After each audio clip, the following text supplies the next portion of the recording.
Sekelompok ilmuwan di Amerika Serikat dan Australia telah berhasil menciptakan embrio manusia buatan dalam cawan Petri, seperti dilaporkan jurnal ilmiah Inggris Nature.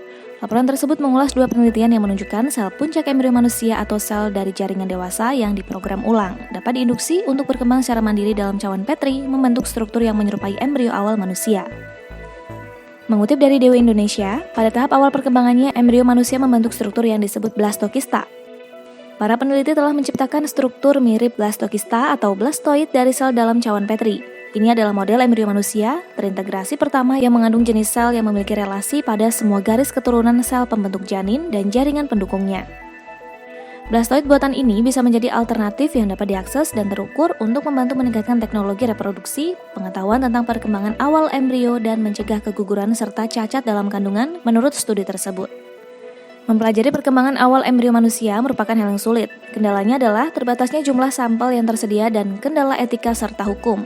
Konsensus internasional dan juga hukum di Australia mengenai pembiakan embrio manusia menyatakan bahwa embrio yang diperoleh dari proses in vitro fertilization atau IVF, proses yang biasa digunakan dalam metode bayi tabung, dapat dikembangkan hingga 14 hari pasca pembuahan dan atau pembentukan awal embrio, tergantung mana yang lebih dahulu.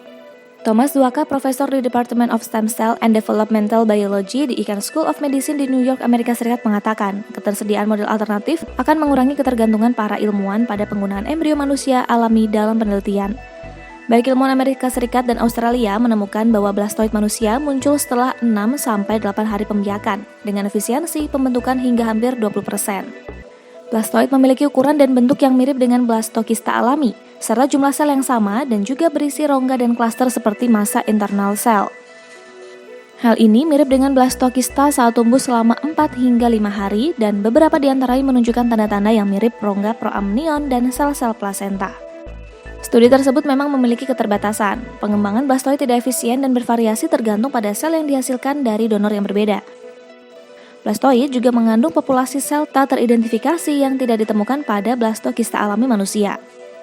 Menurut laporan itu, pengembangan blastoid pasca implantasi juga terbatas, serta diperlukan kondisi kultur sel dan eksperimen untuk meningkatkan kultur sel tahap pasca implantasi blastoid manusia secara in vitro hingga setara dengan 14 hari in vivo atau secara alami.